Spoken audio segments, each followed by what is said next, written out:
today we are laying the foundations for our unit on thermochemistry. And let's just start by defining thermochemistry.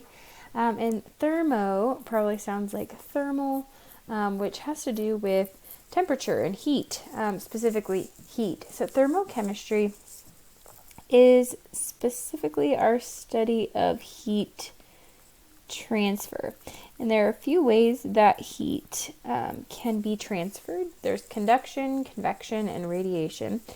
And if we look at this little picture here that is shown, conduction is number one.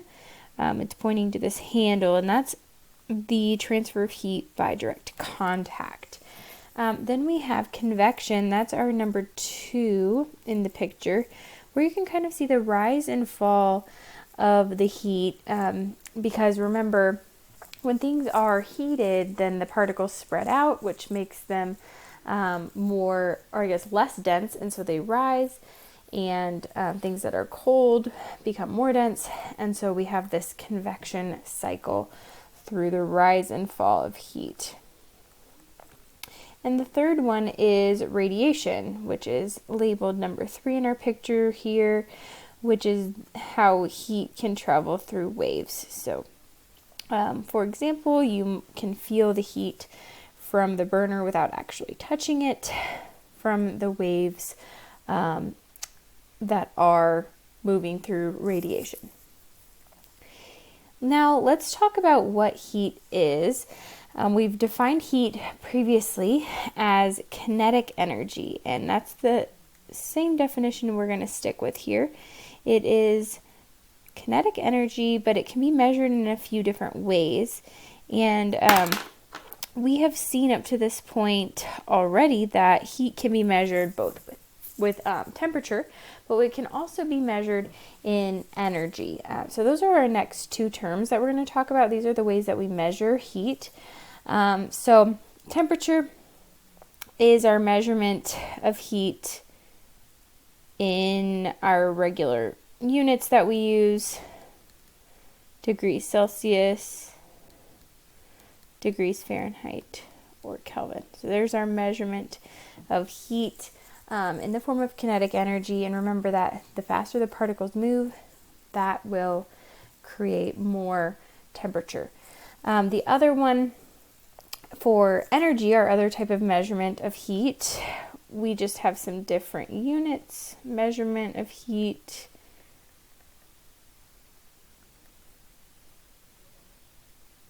And this is, I'm actually going to say this is the measurement of the ability that heat provides, because energy has to do with the ability to accomplish some sort of task. And so heat actually provides an ability to do that. Because it is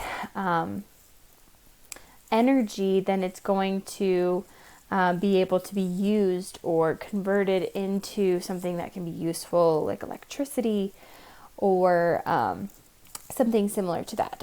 So we have the ability that heat provides, and this is measured in joules, which we put as a capital J, or calories. And yes, that is food calories. Well, this one, calories with a little c, is 1/1000th of a food calorie. But food calories are a kilocalorie, or we just write it with a capital C. But that is 1,000 little c calories. And we can also have a kilojoule if we are using lots of energy in our transfer for measuring that heat with a lot of it. So we also have a little conversion that will be helpful if we're ever needing to go between little c calories, that's the tiny one, and joules. 1 calorie is 4.184 joules. And for processes with larger amounts of energy, that's where you'll see big C calorie and kilojoules. But those are not the ones used in this conversion. This is little c calories, so that's the the 1/1000th of a food calorie. Food calories are the energy that are given off when our bodies burn food. So the heat that is used, we have the ability now in energy. So calories are measuring energy for our bodies. So let's go back to heat now that we've talked about how it can be measured. Sometimes heat is also called enthalpy. And that's just a fancy word for heat. And heat always flows from warm objects to cold objects. So if you have two objects next to each other, and we're looking at conduction, for example, the warm object is going to release some of its energy and cool down a little bit, and the cold object is going to then absorb that transfer and heat up until they are at an equilibrium point or the same temperature. So heat always flows from warm objects to cold objects. There are two different ways we define this heat transfer. We can have endothermic or exothermic processes. Endothermic processes, we've seen these words before, so we're just going to repeat them again here. Endothermic is when energy is absorbed. And if the energy is written in an equation, then it will be a product.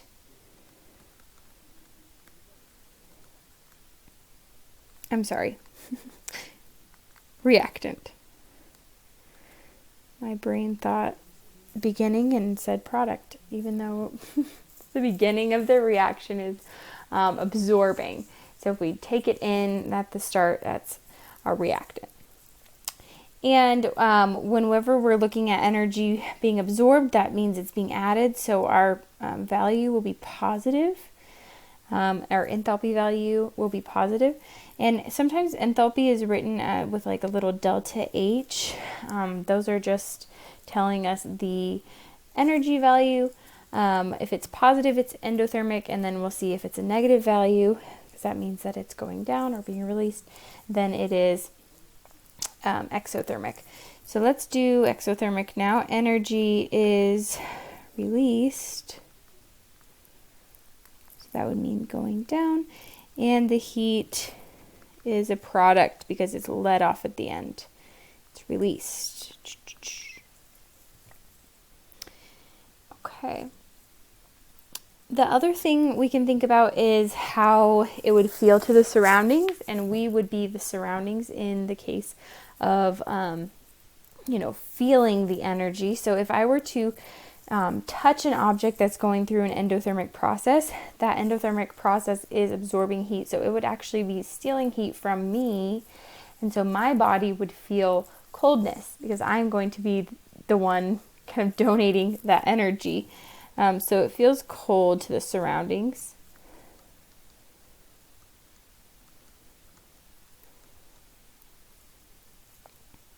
And vice versa for exothermic. If I were to touch something that's releasing heat, maybe like a candle, it's burning, now I'm going to be experiencing that release from the system, and my hand is going to feel that energy being given off, and so it's going to feel hot.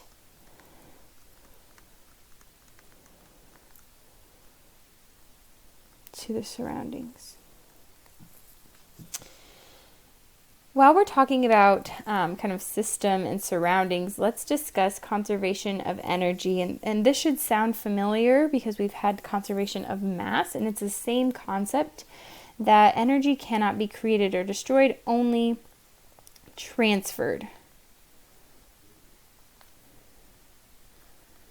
And what we mean by that is all of the energy that goes into something, it had to have come from somewhere. So whatever is absorbed was also released, but you have to keep in mind what is the system and what is the surrounding. So if the system is absorbing, that means the surroundings released it to that object. And the opposite would be true. If the system is releasing energy, the surroundings are then going to absorb it in the same quantity. It cannot be created or destroyed. It's going to be fully transferred from one object or multiple objects to another.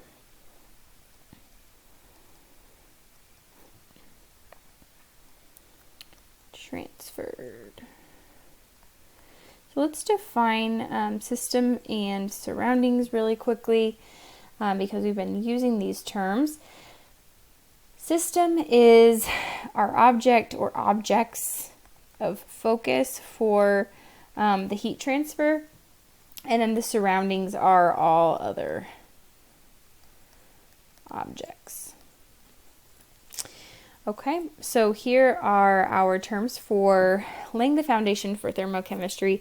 Let's look at some examples of heat absorption and release in this example here. So it says, determine whether heat is released or absorbed in each of the example, then label each reaction as endothermic or exothermic. So just to remember, heat absorbed, heat released. Remember, exothermic is release and endothermic is absorbed. So those go together whenever we're labeling these. If you look at our table here, we've got A through H, some options. A and H actually are both what we call energy diagrams. And they're showing us through the process of the reaction, our energy, if it starts here and it ends here, the overall change in this energy diagram is a decrease in energy. So this is telling us that heat was released. And if heat is released, what type of reaction is this? This is exothermic. So let's go ahead and do H while we're talking about these energy diagrams. If our reactants start here and overall our energy goes up, that means energy was added. So this has to be heat absorbed. And that would be endothermic. B and G are both what we call thermochemical equations. That just means that they have energy in them, and which kind of goes back to this, is heat a reactant or heat a product, where we wrote it in the heat box under endo and exothermic. And remember, heat and energy can be used interchangeably. So for letter B, we have this reaction, glucose, oxygen, carbon dioxide, water, and energy. This is our heat, and it is a product. So if heat is being released as a product, this would be exothermic. Whenever it's a product, heat is released, and if it is a reactant, then heat was absorbed. And that's what we see in G. Carbon dioxide and water absorbing heat to make glucose and oxygen. It's actually the opposite of this other reaction. And this is actually the process of photosynthesis. But we're going to go ahead and take heat absorbed for H.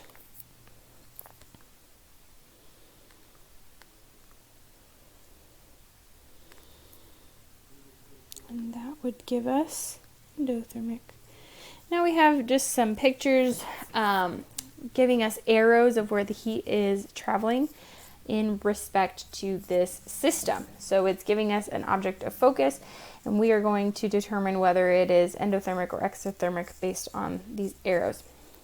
So C looks like our heat is going away. So this is heat released from the fire. This is exothermic. D, we have ice melting. So we have the ice is the system, and it looks like it is taking in energy from the surroundings. So this would be heat absorbed in order for it to melt, which would be endothermic. E, we have arrows pointing outward from this reaction. So it's giving off heat. This would be heat released.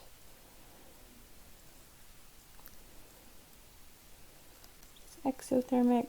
And our ice pack, it is kind of similar to D. It has ice, that is, this reaction is actually absorbing heat. So this would be an endothermic reaction.